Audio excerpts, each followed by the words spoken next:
தளபதி வந்த பயம், தளபதி வந்த பயத்துல என்ன பண்ணன்னு தெரியாம, ஆனா உண்மையில நடிக்கிறது யார் தெரியுமா? இவங்க தான். அதாவது எல்லாமே செட்டப். யாருக்கு டீ போடணும், யாருக்கு டீயை கொடுக்கணும், யாரு கையில டீயை வாங்கி குடிக்கணும், எல்லாமே டிராமா. மற்ற கட்சிகள் இன்னைக்கு இருக்க பெரிய கட்சிகள் வரலாம், எனக்கு 40% தாங்க, எனக்கு 50% தாங்கன்னு சொல்லி அவங்க வரலாம தவிர்த்து, தளபதி அவர்கள் 40% தாங்க 50% தாங்கன்னு ஒரு காலமும் போகவும் மாட்டார். இன்னைக்கு தளபதி அவர்களை 234 தொகுதியிலுமே அங்க தொகுதியில மக்கள் விரும்புறது நம்ம தொகுதியில தளபதி அவர்கள் போட்டியிட மாட்டார்களா அப்படிங்கிற ஒரு ஆர்வத்தோட தான் இருக்காங்க. அதாவது அந்த அளவுக்கு மக்கள் நம்ம தொகுதியில் ஒரு போட்டி போடணும், நம்ம இவருக்கு ஓட்டு போடணும் அப்படிங்கிற ஒரு காலத்துல எம்ஜிஆர் அவர்கள் பாத்தீங்கன்னா யார கை காமிக்கிறாங்களோ அவர்தான் எம்எல்ஏ, அவர்தான் எம்பி, அவர்தான் எல்லாமே அமைச்சர் எல்லாமே. அதே மாதிரிதான் இன்று 2026 நடக்க போகிறது. தளபதி அவர்கள் யார விரல் காமிக்கிறார்களோ, யார அவர் சொல்றாரோ அவர்கள் தான் அமைச்சர்கள், அவர்கள் தான் எம்எல்ஏ, அவர்கள் தான் எம்பி. தளபதி அவர்களுக்கு தெரியும் யார யார எந்தெந்த இடத்துல நிலைநிறுத்தணும். இங்க பாத்தீங்கன்னா கொள்ளடிக்கிறவனுக்கோ, இந்த மாஃபியாவோ, இந்த மாதிரி கடத்தல்காரர்கள், ஏமாத்துறவங்க, ஃப்ராட் பசங்களுக்கு எல்லாம் யாருமே இங்க சீட்டு கொடுக்கல. அரசியலுக்கு மேபி புதுசா இருக்கலாம் சிலவங்களுக்கு, அவங்களுக்கு கொஞ்சம் கத்துக்கிறதுக்கு கொஞ்சம் டைம் ஆகும். ஆனா எல்லாருமே ஒரு நல்ல உள்ளம் படுத்தவர்கள். யாருமே இங்க ஆட்டையை போடணும், அடுத்த சொத்து அபகரிக்கணும், எப்படி அடுத்த ஏமாத்தணுங்கிற குணம் யாருக்குமே கிடையாது. எல்லாருமே ஒரு நல்ல இடத்தோட வந்திருக்காங்க. கத்துக்கிறதுக்கு மேபி கொஞ்சம் டைம் ஆகலாம். வணக்கம். வணக்கம். தாவேகாவினுடைய 2ஆம் ஆண்டு துவக்க விழால விஜய் பேசியிருந்தாரு. ஆனா அவரு கொஞ்சம் கம்மியா தான் பேசினாரு. இன்னும் தீவிரமா பாஜகவை எதிர்த்து இருக்கணும், மும்மொழி கொள்கை விஷயத்துல உறுதியா பேசியிருக்கணும், அதை எதிர்த்து போராடக்கூடியவர்களை கொச்சைப்படுத்தும் விதமாக பேசிட்டாரு அப்படிங்கிற பார்வையெல்லாம் இருக்கு. நீங்க என்ன நினைக்கிறீங்க? பொதுவா பாத்தீங்கன்னா தமிழக வெற்றி கழகம் ஒரு ஃபார்முலா ஃபாலோ பண்றவங்க. அதாவது குறிப்பிட்ட நேரம் பேசுவாங்க. அந்த வள தோத்தோன்னு பேசிட்டே இருக்க மாட்டாங்க. அவர் 10 நிமிஷம் பேசினதுக்கு இன்னைக்கு பல பேரு என்ன சொல்றது, திக்கி தின்னாடி போயிருக்காங்க. என்ன சொல்லி தெரியல, தவிக்கிறாங்க. ஐயோ, நேரத்தெல்லாம் பாத்தீங்கன்னா அவரோட தளபதி அவரோட பிறந்த நாளுக்கு போனவங்க எல்லாருமே அவர் பிறந்தநாள் வாழ்த்துக்கே சொல்ல, அதாவது தளபதியை பற்றி தான் பேசுறாங்க. பாருங்க, அதாவது அவர் பேச 10 நிமிஷத்துக்கு இப்படி ஆகி போச்சுன்னா, தளபதி 1 மணி நேரம் பேசினா தாங்குவாங்களா, என்ன ஆவாங்க, அதை புரிஞ்சுக்கோங்க. அதனாலதான் அவரோட பேச்சுகள் கம்மியா இருந்தாலுமே ஷார்ட் அண்ட் ஸ்வீட்டா கரெக்டா இருந்துச்சுதான் என்ன கருத்து. ஓகே. அதே நேரத்துல இதுக்கு முன்னாடி விஜய சூப்பர் ஸ்டார் அளவுக்கு இருக்காரு அப்படின்னு பாராட்டின சரத்குமார் கூட ரொம்ப அவரை கலாய்ச்சி பேசுற மாதிரி பேசியிருக்காரு. என்ன பேசுறீங்கன்னு தெரிஞ்சு பேசுங்க, உண்மையை பேசுங்க, ஹிந்தியை எதிர்க்கிறேன் இல்ல மும்மொழி கொள்கையை எதிர்க்கிறேன் அப்படின்னா எந்த அடிப்படையில் எதிர்க்கிறீங்க, ஏதோ பேசணும்லாம் பேசாதீங்கன்னு சொல்லி விஜய் பயங்கரமா அவரும் கிரிட்டிசைஸ் பண்ணியிருக்காரு. அதாவது சரத்குமார் அவர்களுக்கு பாத்தீங்கன்னா நைட்டு கனவு வந்திருக்கும், யாராவது சொல்லியிருப்பாங்க நினைக்கிறேன், நாளைக்கு காலைல நீங்க என்ன பண்ணீங்களோ தெரியாது, தளபதியை பத்தி தாக்கி பேசணும் அப்படின்னு சொல்லி நைட்டு ஒரு கனவு வந்திருக்கும்னு நினைக்கிறேன். அதனால காலங்காதால வந்த உடனே அப்படி தளபதி ரொம்ப தாக்கி பேசிட்டாரு. என்னன்னு, அதாவது கட்சி எதுக்கு ஆரம்பிக்கிறோம், நமக்குன்னு ஒரு கொள்கை இருக்கும், அந்த கட்சியை நடத்தும். இவர் என்ன பண்ணாரு, கட்சி ஆரம்பிச்சு ஏ போனாரு, பி போனாரு, சி போனாரு, டி போனாரு, ஜெட் வரைக்கும் போயிட்டு வந்தாரு. கடைசி என்ன பண்ணு தெரியல, ஜெட்டுக்கு அப்புறம் ஒண்ணு இல்ல, நேர கட்சியை வித்துட்டாரு, முடிஞ்சு போச்சு. இப்ப அவரு அடுத்த அதெல்லாம் யாருமே கூட்டி வைக்க விட முடியாது. அப்படிப்பட்ட ஆள் தான் அவர் பேசுறதெல்லாம் நம்ம எடுத்துக்கவே கூடாது. கனவுல கனவோட போச்சதா இருக்கட்டும். அதனால அவரோட பேச்சுக்கு என்ன சொல்றது இல்ல. அதாவது தளபதி அவர்கள் மும்மொழி கொள்கையை பத்தி பேசுறாங்கன்னா இவருக்கு என்ன தெரியும் கேட்கிறேன். ஓகேவா, அதனால இவரோட பேச்சு நம்ம தேவையில்லைங்கிறத என்னோட முடிவு. ஹிந்தி வேணான்னு சொல்றீங்க, ஹிந்தி பேசுற பிரசாந்த் கிஷோர் மட்டும் வேணுமா, அவரை வச்சுதான் நீங்க ஜெயிக்க போறீங்களா அப்படிங்கிற மாதிரியும் சரத்குமார் விஜயை பார்த்து கேள்வி கேட்கிறாரு. இல்ல, ஆக்சுவலா பிரசாந்த் கிஷோர் பாத்தீங்கன்னா ஒரு பொலிட்டிக்கல் ஸ்ட்ராட்டஜிஸ்ட். ஆக்சுவலா அவர் என்ன சொல்லியிருக்காரு, நான் 4 வருஷமா நான் எதுவுமே பண்ணல, என்னோட இதை நான் ரிட்டையர்ட் சொல்றேன். அவரு நான் தளபதி அவருக்கு ஹெல்ப் பண்ணதான் வந்திருக்காங்கிறாரு, அவராதான் வர்றாரு. ஓகேவா, அதாவது பாருங்க, ஒரு தமிழனுக்கு ஒரு இந்தி பேசக்கூடியவர் தானாக தேடி வர்றாருன்னா அதான் ஒரு தமிழனோட மதிப்பு. அந்த இடத்துல தளபதி இருக்காரு. இவங்களை யாரும் தேடி போலியா, இவங்க நீங்க போன வாட்டிக்கு போன எலெக்ஷன்ல அவர் பல கோடி ரூபாய் கொடுத்து நீங்க கூப்பிட செஞ்சீங்க ஸ்ட்ராட்டஜியா. இவர் என்ன சொல்றாரு, அவரு சொல்றாரு, நான் வந்தேன், ஐ அம் கேம் ஹியர் டு ஹெல்ப் தளபதி, என்னை அவங்க கூப்பிடல, அவங்க காசு கொடுத்து கூப்பிடலங்கிறாரு. இந்த ஒரு வார்த்தையே போதுமே, இவங்க தகுதி இல்லாதவர்கள், இவர் தகுதியானவர், இதுதான் காரணம். ஓகே. அதே போல கருணாசும் திரைத்துறையை சேர்ந்தவர் தான், விஜயோட பல படங்கள்லாம் நடிச்சிருக்காரு. அவரும் கூட சொல்றாரு, பாசிசம் பாயாசம்னு பேசுறாரு, இவர் ஒரு பாதரசம், ஒரு தீய சக்தி அப்படிங்கிற மாதிரி கருத்துக்களை முன் வச்சிருக்காரு. அது நல்ல விஷயங்களை பண்ண போறது இல்லை அப்படின்னு ஒரு காட்டமான விமர்சனத்தை நடிகரும் அரசியல்வாதியுமான கருணாஸ் விஜய் மேல முன் வச்சிருக்காரு. ஆக்சுவலி இவர் ஒரு கூவத்தூர் கிங் மேக்கர்னே சொல்லலாம். ஏன்னா அண்ணன் கூவத்தூர்ல என்னென்ன பண்ணாங்கன்னு சொல்லி நம்ம நிறைய வீடியோ பார்த்துருப்போம். இவங்க சொல்றாங்க பாதரசம் அப்படின்னு சொல்லி ரொம்ப பெருசா பேசுறாங்க. பாதரசம் தங்கத்தில் ஒட்டாது, வெள்ளியில் ஒட்டாது, அதுல ஒட்டாது, இதுல ஒட்டாது. அண்ணன் எல்லாருமே ஒட்டுவாங்க, ஏன்னா அண்ணனோட இது அப்படி. ஏன்னா அப்படியே காலத்தை ஓட்டி இன்னைக்கு இது ஆயாச்சு.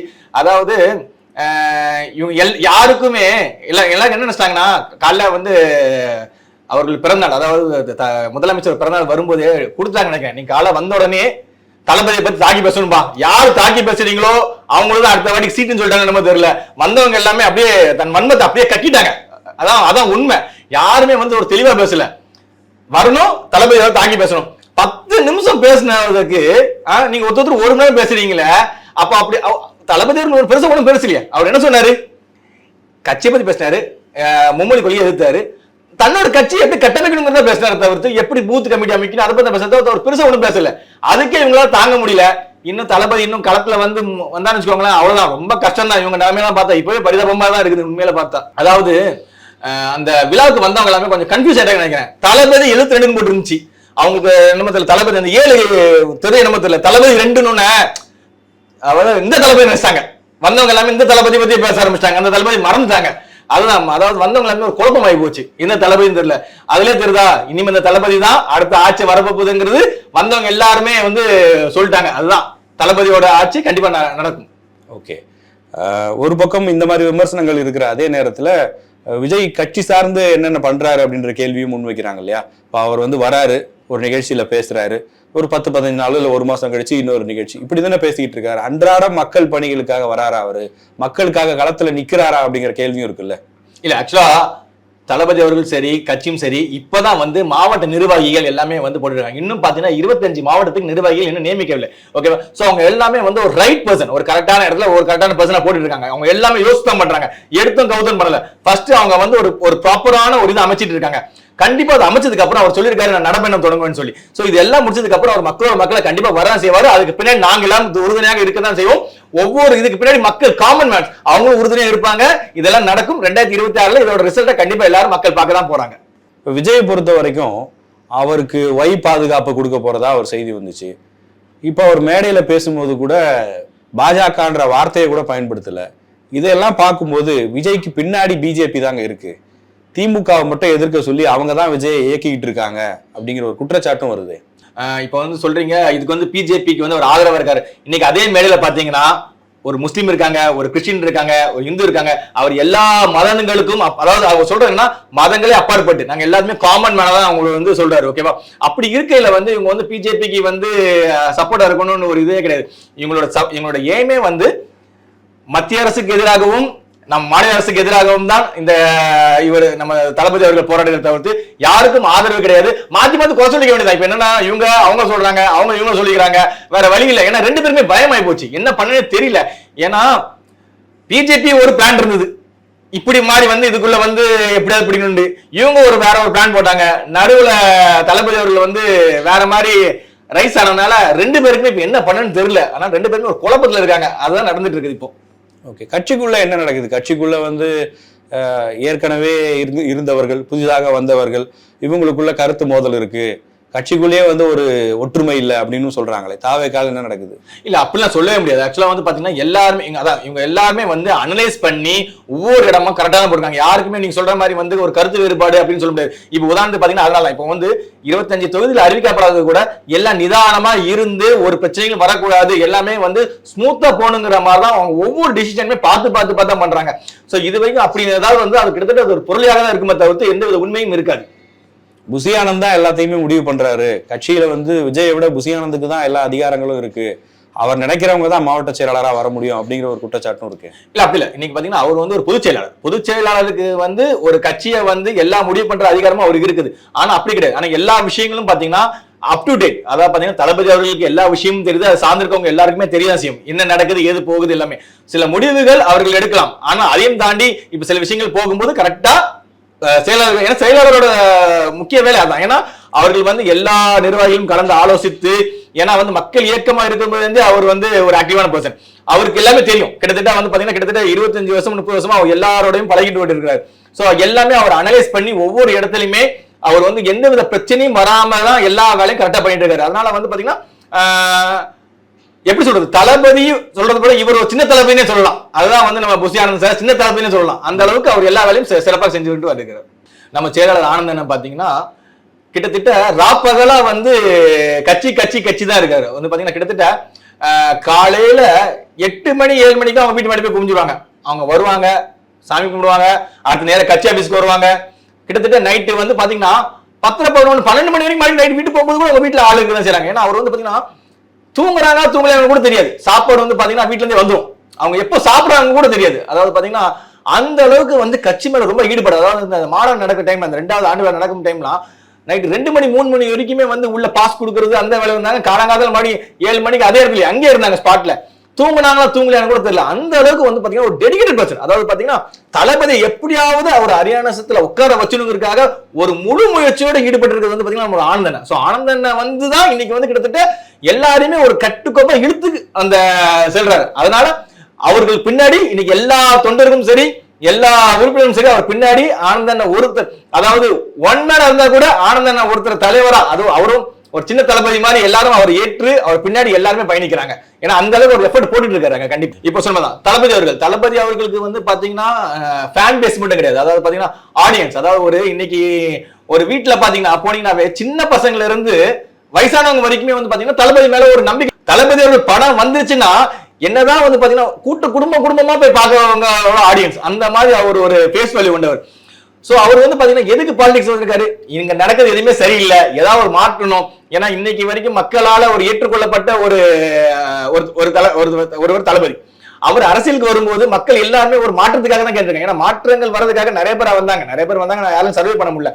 இவர் மேல அதாதி நம்பிக்கை எல்லாருக்கிட்டையுமே இருக்குது. மக்கள் மத்தியில பாத்தீங்கன்னா ஒரு வீட்டுல போனீங்கன்னா சின்ன குழந்தைங்கள இருந்து மகளிர்ல இருந்து ஏன் இன்னைக்கு ஆடவர் கூட பேசுறாங்க. ஓகே, ஏன் பேசுறாங்கன்னா இங்க பாத்தீங்கன்னா எல்லா கட்சிகளும் பேசுறாங்க. அதாவது ஒருத்தர் வந்து யாருமே பேசலனாதான் அவர் வந்து டம்மி பேச சொல்லலாம். இன்னைக்கு வந்து ஒரு ஆரம்பிச்ச உடனே கட்சி ஆரம்பிச்சது வந்து பாத்தீங்கன்னா எல்லா கட்சிகளும் எல்லாமே பேச ஆரம்பிச்சிட்டாங்க. சில பேர்லாம் பாத்தீங்கன்னா என்ன பேச தெரியாமலே பேசி மாட்டிட்டாங்க. இன்னைக்கு ஒரு கட்சி கிட்டத்தட்ட அழிஞ்சு போற அளவுக்கு ஆகி போச்சு. ஏன்னா இவர் ஆரம்பிச்ச பேர்ல அவர் என்ன பேச தெரியாம, மத்த கட்சிக்காரங்க என்ன பண்றாங்க, டெய்லி போறாங்க, கை கொடுக்குறாங்க, காலை கொடுக்குறாங்க, டீ போடுறாங்க, புரோட்டா போடுறாங்க, தோசை போடுறாங்க. 4 வருஷம் எங்க போனீங்க?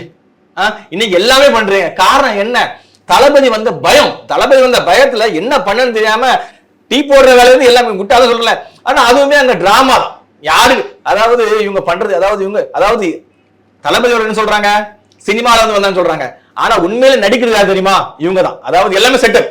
யாருக்கு டீ போடணும், யாருக்கு டீயை கொடுக்கணும், யாரு கையில டீயை வாங்கி குடிக்கணும், எல்லாமே டிராமா. அப்படிப்பட்டவங்க வந்து அதாவது இவங்க எல்லாம் வந்து சினிமா ப்ரொடக்ஷன்ல இருந்தவங்க. இவங்களுக்கு தெரியும் எப்படி நாடகத்தை ஓடணுங்கிறது தெரியும். ஏன்னா இவங்க எல்லாம் வந்து நாடகத்தை எழுதுறவங்க, இப்படி எழுதுவாங்க. கதையை எழுதி நல்ல வசனத்தை எழுதி அவங்க டீ கடைக்கு யார் வரணும், யார் டீ மாஸ்டர், எப்படி டீ. அன்னைக்கு ஒரு சிவகாசிக்கு ஒரு தொழில் சிலைக்கு போறாரு, அவ்வளவு கிளீனா இருக்கு. ஒரு தொழிற்சாலை அவ்வளவு கிளீனா இருக்குது, அப்பதான் பார்க்க முடியுது. ஏன்னா எல்லாமே பிளானிங். அவர் வரும்போது எல்லாமே பிளானிங். அப்படி பண்ணி அவங்க நடத்துறாங்க. தளபதி அவர்கள் கிடையாது. தளபதி அவர்கள் வந்து நேராவே மக்களோட பிரச்சனையை அறிஞ்சு எல்லாமே அவர் எவ்வளவு சமூக சேவை செஞ்சுட்டு இருக்காரு, அது யாருக்கும் தெரிய மாட்டேங்குது. அதாவது பாத்தீங்கன்னா ஸ்கூல் எஜுகேஷன் படிச்சவங்களுக்கு நல்ல மார்க் எடுத்தவங்களுக்கு கூப்பிட்டு ஸ்டேஜ்ல அவங்க அங்கீகாரம் கொடுக்குறாரு. நிறைய விஷயங்கள், அதாவது மாணவர்களுக்கான நிறைய விஷயங்கள் செஞ்சுட்டு இருக்காரு.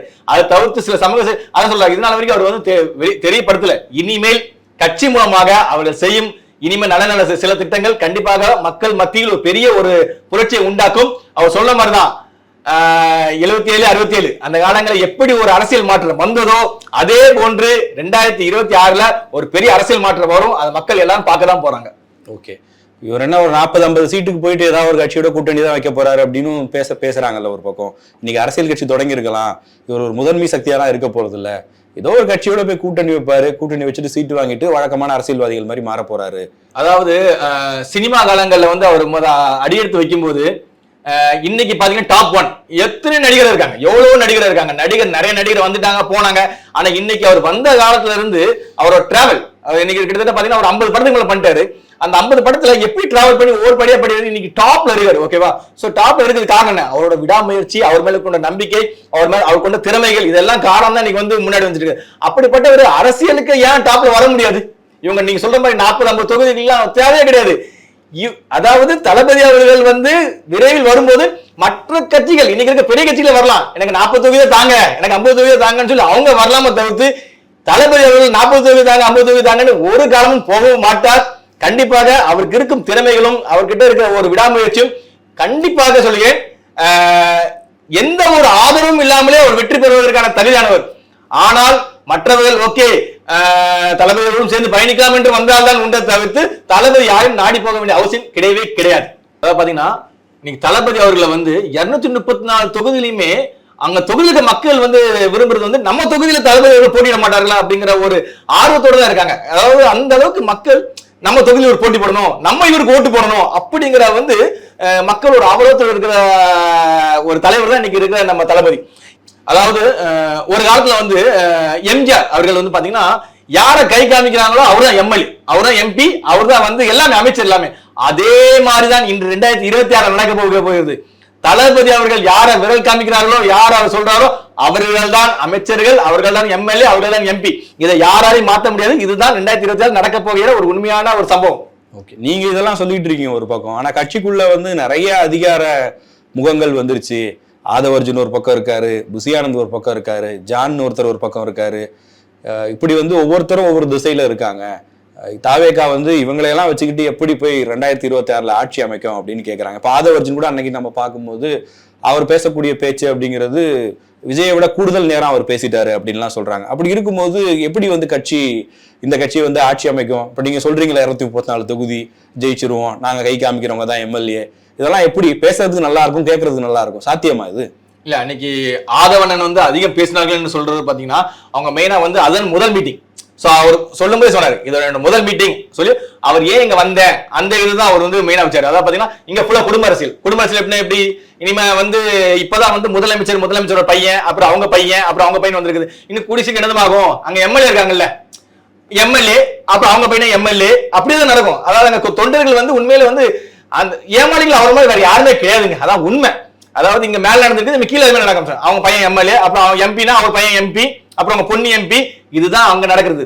அதுதான் அவர் சொன்னாருன்னா குடும்ப அரசியல் நடக்குது. அதை பத்தி அவர் எலபரேட் பண்ணாரு. அது மட்டும் இல்லாம அவர் நீங்க சொன்ன மாதிரி எங்களுக்குள்ள எந்த வித போட்டியும் கிடையாது. அதாவது ஏன்னா ஒரு ஸ்போர்ட்ஸ் மேன், நான் என்னோட வேலை தனி, ஆனந்தனோட வேலை தனி, நம்ம ஜான் அவர்களோட வேலை தனி. அவர் பிரிச்சு அந்த இடத்துல வந்து நீங்க மீடியாஸ் வந்து நிறைய பேர் வந்து எங்களுக்குள்ள ஒரு போட்டி சொல்றீங்க. அதனாலதான் அவர் அந்த மாநாட்டை தெளிவுபடுத்தினார். ஒருத்தரும் ஒரு வேலையை நோக்கி ஓடிட்டு இருக்காங்க. இவர் வந்து தேர்தலாக தான் இருக்காங்க, செயலாளர், அவர் செயலாளர் வேலையை பார்த்துருக்காங்க, இவங்க ஸ்ட்ராட்டஜிஸ்ட் வேலையை பார்த்துட்டு இருக்காங்க. சோ இங்க உள்ள நடக்கிறது வந்து வேற. இவங்க மூணு அதான் சொல்றல, இந்த ஒரு ட்ரெயின் மாதிரி தான். அதாவது ஒரு இன்ஜின் எப்படி கொண்டு போகுமோ இங்க ஒரு 3 இப்ப இன்ஜின் இருக்குது, முன்னாடி ஒரு பெரிய இன்ஜின் இருக்குது. சோ எவ்வளவு வேகமா போகுங்கிறது யாருக்குமே தெரியாது. அந்த அளவுக்கு ஒரு ஃபாஸ்டா போகும் போது ட்ரெயின் இன்னும் இன்ஜின் ஆன் தான் பண்ணிருக்கோம், இன்னும் ஓட்ட ஆரம்பிக்கல. ஓட்ட ஆரம்பிச்சாங்கன்னு வச்சுக்கோங்களேன், ஆப்போசிட்ல இருக்கவங்க என்ன ஆவாங்கிறது யாருக்குமே தெரியாததுதான். அந்த அளவுக்கு ஒரு எதிர்பார்க்கலாம். இப்போ நீங்க ஆதவர்ஜுன் பத்தியும் சொல்றீங்க. ஆதவர்ஜுன் இதுக்கு முன்னாடி பல கட்சியில இருந்து வந்தவர். ஏன் திமுக இருக்கும் போது அவருக்கு அது மன்னராட்சின்னு தெரியலையா? விசிகாவோடு பயணிச்சாரு, அவருடைய பின்னணி என்ன, அவர் எந்த பணத்தை வந்து இங்க கொண்டு வந்து செலவு பண்றாரு அப்படிங்கிற பல கேள்விகளை வந்து எதிர்கட்சிகள் முன் வச்சுக்கிட்டே இருக்காங்க. அப்ப எந்த அடிப்படையில நீங்க ஒரு மாற்று சக்தியா இருப்பீங்க அப்படின்ற கேள்வியும் வருது இல்ல? இல்ல, அதாவது ஆதவர்ஜுன் அண்ணன் அவர்கள் வந்து அவரே தெளிவுபடுத்திட்டார்கள். என்னோட கொள்கை வந்து பாத்தீங்கன்னா பெரியாரோட கொள்கையும் நமது அம்பேத்கர் அவர்கள் கொள்கையும் சார்ந்தது. அதன் அடிப்படையில் தான் வந்து தளபதி அவர்கள் கட்சி ஆரம்பிச்சோம், நான் இங்க வந்து இணைத்து கொண்டேன். எனக்கு வந்து அதாவது வந்து பாத்தீங்கன்னா அது அவங்களோட ஃபேமிலி பிசினஸ், அது அவர் சார்ந்தது கிடையாது. இவர் ஆதவர்ஜுன் என்பது தனிப்பட்ட மனிதன். அதை வந்து நம்ம குடும்பத்தோட சார்ந்து அதை வந்து பேசுறது வந்து தவறு. அவர் ஒரு தலைவரை பின்பற்றக்கூடியவர்.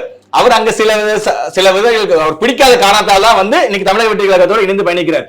இப்ப இன்னைக்கு இவர் இணைந்து பயணிக்கும் போது எப்படி ஆகுதுன்னா, இந்த கட்சி வந்து பாத்தீங்கன்னா அதாவது நம்மளோட இப்ப இந்த டீம், நம்மளோட கிரிக்கெட் டீம் எடுத்துக்கோங்க. தோனி அவர்கள் வந்து ஒரு கேப்டனா இருக்காங்க. ஆனா ஒரு டீமுக்கு என்ன தேவைப்படுது? ஒரு நல்ல ஒரு மிடில் ஆர்டர் பேட்ஸ்மேன் தேவைப்படுது, ஒரு ஸ்பின்னர் தேவைப்படுது, ஒரு ஃபாஸ்ட் ஆர்ம் ஒரு பவுலர் தேவைப்படுது, ஒரு செகண்ட் பேட்ஸ்மேன். அதாவது பாத்தீங்கன்னா இப்படி ஒரு நிறைய பேர் சேர்ந்ததுல ஒரு டீம். அந்த டீமோட வெற்றி என்னதான் சேர்ந்து நம்ம கேப்டன் தோனி அவர்கிட்ட போனாலும், ஆனா இது ஒரு கூட்டு முயற்சி. அதே மாதிரிதான் இன்னைக்கு தமிழக வெற்றி கழகத்தில் இணைஞ்சிருக்கிற ஆதவர்களாக இருக்கட்டும், நமது ஆனந்தனாக இருக்கட்டும், ஜானா அண்ணனாக இருக்கட்டும், இவர்கள் எல்லாரும் சேர்ந்து ஒருத்தருக்கும் ஒரு தளபதி அவர்களுக்கு தெரியும் யார் யார எந்தெந்த இடத்துல நிலைநிறுத்தணும். சோ இது கரெக்ட் பண்ணி எல்லாம் மேட்ச் ஆடும்போது கண்டிப்பா எப்படி வந்து இந்தியா வெல்லுமோ அதே மாதிரி தமிழக வெற்றி கழகம் 2026 வெல்லும். இன்னொன்னு, இப்ப தாவேகாவை பொறுத்த வரைக்கும் விஜய் ஒரு புதிய அரசியலை பண்ண போறேன்னு சொல்றாரு. இவர்களை கூட வேணாம், மேடையில வந்து ஒரு இயல்பான அரசியல், பிராக்டிக்கலான அரசியலை பண்ணணும்லாம் அவர் சொல்றாரு. ஆனா இது வரைக்கும் மாவட்ட செயலாளர்கள் நியமனமா இருக்கட்டும், இது வரைக்கும் அறிவிக்கப்பட்ட நிர்வாகிகள்ல நிறைய பேர் ரசிக மனப்பான்மையோட தான் இருக்காங்க. அவங்க யாருமே வந்து ஒரு இன்டெலெக்சுவலாகவோ இல்ல ஒரு புதிய அரசியலை விதைக்கக்கூடியவர்களாவோ இல்லை. எல்லாமே வந்து இப்போ ஒரு பொறுப்பு கொடுக்குறாங்க அப்படின்னா போய் பப்ளிக்ல டிராபிக் ஜாம் பண்றாங்க, ஆரவாரம் பண்றாங்க. இப்படியான விமர்சனங்களும் சோசியல் மீடியாலையும் வருது, எதிர்கட்சிகளும் வைக்கிறாங்களா? அப்ப எந்த வகையில நீங்க வந்து ஒரு மாற்று சக்தியா இருந்துட போறீங்க? இது வரைக்கும் பண்ணாத அரசியலை நீங்க எங்க பண்ணிட போறீங்க? இல்ல, அதாவது பாத்தீங்கன்னா தளபதி அவர்கள் சரி, இன்னைக்கு ஒரு பொறுப்பு கொடுக்கும்போது பாத்தீங்கன்னா ஒவ்வொரு மாவட்டத்திலுமே வந்து ஒரு பேலன்ஸ் பண்ணி தான் கொடுக்காங்க. அதாவது மக்கள் இயக்கத்துல இருந்தவர்களுக்கும் படித்தவர்களுக்கும் நீங்க வாய்ப்பு கொடுக்குறாங்க. அவர் எப்படி வந்து படித்தவர்களுக்கு உதவி பண்ணுகிறாரோ அதே மாதிரி இந்த கட்சிகள், எந்த கட்சிகளுமே வந்து பாத்தீங்கன்னா எங்க மாதிரி இந்த பூசா, இப்போ உதாரணத்துக்கு என்ன எடுத்துக்கோங்க, இப்ப நான் வந்து 2-3 முறை சுயேட்சா போட்டி போட்டிருக்கேன் நம்ம தூத்துக்குடி தொகுதியில. அது தவிர்த்து என்னோட கல்வி பாத்தீங்கன்னா NIT-ல எம்டெக் முடிச்சுட்டு IIM-ல MBA படிச்சிருக்கேன். இப்படிப்பட்ட நாங்கள், அதாவது பாத்தீங்கன்னா இதெல்லாம் பிரஸ்டீஜ் யூனிவர்சிட்டி, இன்னைக்கு வந்து இந்த மாதிரி கல்லூரி படிச்சவங்க வந்து அரசியலுக்கே வரதுக்கு யோசிக்கிற இடத்துல நாங்கெல்லாம் தளபதி அவர்களை பிடித்து இந்த கட்சியில் இணைச்சிருக்கோம்னா இன்னும் எத்தனை பேர் வருவாங்கன்னு மட்டும் பாருங்க. ஏற்கனவே நமது தமிழக வெற்றி கழகத்தில் பல டாக்டர்ஸ்கள் இருக்காங்க, பெரிய பெரிய அபிஷியல்ஸ் எல்லாம் இருக்கதான் செய்றாங்க. ஆனா இன்னும் அவங்க வந்து யாருமே வந்து வெளிப்படுத்திக்கல. ஏன்னா கட்சிகள் இது போன்ற படித்தவர்களுக்கும் அங்கீகாரம் கொடுக்குது. என்னோட ப்ரொஃபைலுமே அவங்க வாங்கி வச்சிருக்காங்க. ஆக்சுவலா நான் என்னோட ப்ரொஃபைல் கொடுக்கும்போது என்னோட ப்ரொஃபைலுமே அவங்க ஷார்ட் லிஸ்ட் பண்ணி வச்சிருக்காங்க. இன்னும் பொறுப்பு போடல, அது ஒண்ணுதான் பெண்டிங். ஆனால் இவர்கள் வந்து ஒரு சிறந்த தலைமைக்காக படித்தவர்களுக்கும் வாய்ப்பு கொடுக்கிறார்கள் என்பது ஒரு உண்மை. அது வந்து மக்களுக்கு இன்னும் இப்ப அரசு என்னன்னா மீடியாக்கள் வந்து என்ன பண்றாங்கன்னா மொத்தம் 120 மாவட்டத்துக்கு அவங்க பொறுப்பு போட்டிருக்காங்க. இதை நீங்க எத்தனை மாவட்டம் இந்த மாதிரி நீங்க குறை சொல்லுவீங்க? ஒரு 4-5 மாவட்டங்கள் தான் இருக்கும். ஏன்னா மீடியா வந்து என்ன பண்ண, எங்க தவறுகள் ஒரு மாதிரி வித்தியாசங்கள் நடக்குதோ அதுதான் பெருசா எடுத்து சுட்டி காமிக்காங்க. தவிர்த்து சில இடங்களில் நிதானமாக சூப்பராக சில நிர்வாக குழு பக்காவா போட்டு வேலை நடந்துட்டு இருக்குங்கிறது ஒரு உண்மை. இன்னைக்கு பாத்தீங்கன்னா தமிழக வெற்றி கழகம் வந்து பாத்தீங்கன்னா ஒரு தொகுதியில வந்து பாத்தீங்கன்னா ஒரு மாவட்ட செயலர் வந்து பாத்தீங்கன்னா ஒரு மாற்றுத்திறனாளி கொடுத்திருக்காங்க, இன்னொரு தொகுதியில் ஆட்டோ டிரைவர் கொடுத்திருக்காங்க. அதாவது பாத்தீங்கன்னா இது வந்து நான் வந்து அவங்க வந்து படிக்கல, அதாவது நமது காமராஜர் அவர்கள் வந்து பாத்தீங்கன்னா படிக்காத மேதை தான். ஓகேவா? இதுல வந்து அரசியல் நிறைய பேர் படித்துதான் இருக்கணும் இல்ல, படிப்பு வந்து தேவை. அதாவது இங்கதான் நம்ம கட்சியில வந்து பேலன்ஸ் பண்றதுக்கு வந்து படித்தவர்களும் தேவை, படிக்காத ஞானிகளும் தேவை. அதுதான் இன்னைக்கு அவர் கோவையில் இருக்க மாவட்ட செயலர் என்ன செஞ்சிருக்காங்க, சாலிட் வேஸ்ட் மேனேஜ்மெண்ட் எப்படி ரீசைக்கிள் பண்ற அளவுக்கு அவர் போயிருக்காரு. ஓகேவா? சோ இல்ல படிப்பு மட்டும் ஒரு மெயின் கிடையாது, படிக்காதவர்களுக்கும் அறிவு இருந்தால் அவர்களும் சில விஷயங்களை செய்யலாம். இப்ப வந்து கட்சி அப்படிதான் ஒவ்வொருத்தரையும் கொடுத்துருக்காங்க. இங்க வந்து பாத்தீங்கன்னா கொள்ளையடிக்கிறவனுக்கோ இந்த மாஃபியாவோ இந்த மாதிரி கடத்தல்காரர்கள் ஏமாத்துறவங்க ஃப்ராட் பசங்களுக்கு எல்லாம் யாருக்குமே இங்க சீட்டு கொடுக்கல. கேஸ் இருந்தா கூட இங்க யோசிக்கிறாங்க, ஒருத்தர் மேல ஒரு கேஸ் இருந்தா கூட அவங்களுக்கு பொறுப்பு கூட யோசிக்கிறாங்க. அந்த அளவுக்கு ஒவ்வொரு பொறுப்பும் பார்த்து பார்த்து கொடுக்குறாங்க. அப்படிப்பட்ட இடத்துல வந்து இப்ப புதுசா வந்தவங்க எல்லாமே அரசியலுக்கு மேபி வேணா புதுசா இருக்கலாம் சிலவங்களுக்கு, அவங்களுக்கு கொஞ்சம் கத்துக்கிறதுக்கு கொஞ்சம் டைம் ஆகும். ஆனா எல்லாருமே வந்து ஒரு நல்ல உள்ளம் படைத்தவர்கள். யாருமே வந்து இங்க ஆட்டையை போடணும், அடுத்த சொத்து அபகரிக்கணும், எப்படி வந்து அடுத்த ஏமாத்தணுங்கிற குணம் யாருக்குமே கிடையாது. எல்லாருமே வந்து ஒரு நல்ல இடத்தோட வந்திருக்காங்க. கத்துக்கிறதுக்கு மேபி கொஞ்சம் டைம் ஆகலாம். ஆனா விரைவில் 2026க்குள் ஒரு மைல்ஸ்டோன் அடைஞ்சு ஆட்சி பிடிக்கிறது கண்டிப்பா உறுதி. எல்லாரும் அந்த நிலைமைக்கு வளர்ந்து விடுவார்கள்.